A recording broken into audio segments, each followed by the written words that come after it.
Hey guys, we're back. So this is, one second, let me pop it back loose here. So this here is one of our maple necks of the blanks that we've been working on here. So, at this point we've got our truss rod. I've come back through, I've kind of cleaned up a little bit more of this stuff. On the spindle sander, I kind of brought in our volute a little closer and things. So now we're going to come over here to this jig that I've built here. Now on the back here, it's got a miter slot, and this works in my smaller bandsaw here. So this will engage in this miter slot, and then I have zero clearance along this edge. So this will work its way through the miter slot and just make the cut. One pass all the way, it doesn't shift, it doesn't shimmy, it's there. Now what I've got here is I've laid out my neck widths, and I've taken a piece of 1/4 inch walnut. And remember, we had our truss rod slots are also 1/4 inch. So this works like a locating. So it doesn't matter if this was off center, left, right, one way or the other. When I stick it on here, this is going to center this so that my first pass is exactly half of what I want the middle of my neck to be. So I've made marks here at the nut because since this is cutting at an angle, if I'm this way or that way, it'll either it'll adjust the taper of my neck essentially. So if I go too far this way, now all of a sudden I've got a real wide or a thin neck. If I go too far that way, I start getting a wider neck. So again, we had those tick marks from our nut. So those guys are there, and I've got my nut marked on my jig here. So I simply drop that in, line that up, set my clamps, and I've already adjusted my height for my bandsaw, so we should be good there. Kick that little guy on.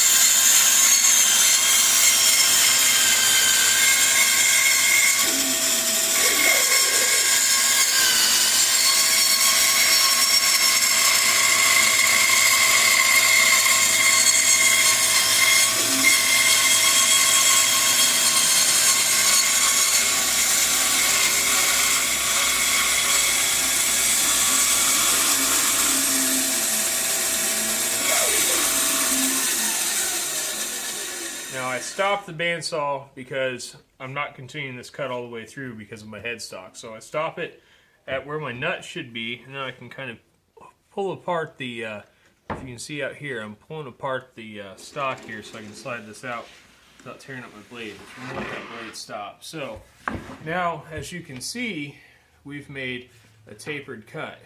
Down here we're at about an 1/8 to 1/4. Up here we've got like a 1/2 inch of material, so that is ridden along that taper, and it has made a nice like straight line cut. So you can kind of see there where a taper is, and again we stopped this at the nut. Now I'm going to go over to the other bandsaw and just kind of nip that off real quick, and I will be right back.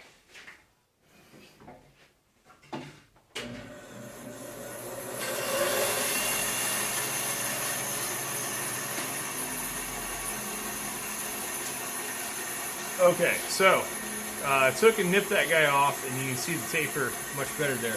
So, now this jig is twofold. So, we did our first pass that way, but now we're going to flip it over. And this fence here is set up perpendicular, and if you look at it, that is actually the final width. So we're wider down here at the heel and tighter up here at the nut.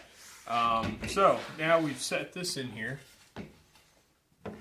and at this point, we come in, we butt our heel up to the end there, and we can come through and take our other pass, removing the rest of the material. So now we will go ahead and do that.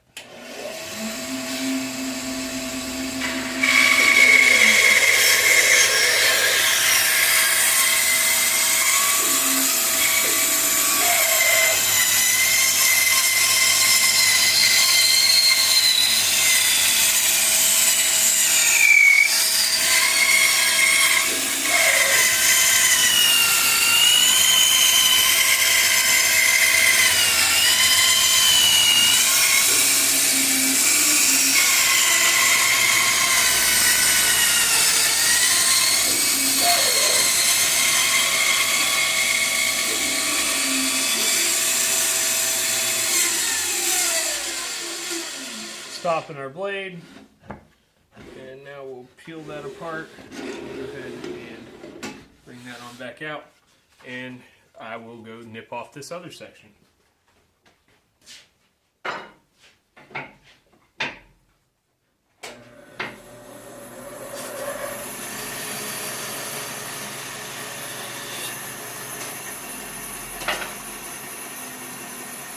So, now, as you can see, we have effectively cut our taper in there with a nice straight solid line because we rode along that miter track the whole time, keeping the same distance from the saw and letting the jig actually cut our taper.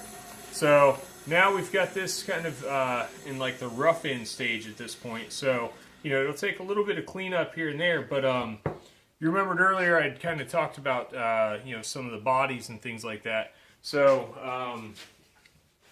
you know, in our jigs, so what we've got here is I just cut the neck. Here's a body I had done in an earlier video, so you can see we've got a fairly snug fit already, and with minimal sanding here needing to happen. So, you know, that's kind of the benefits of you know, making jigs, and it'll kind of keep all of your work consistent and save you some time on down the road.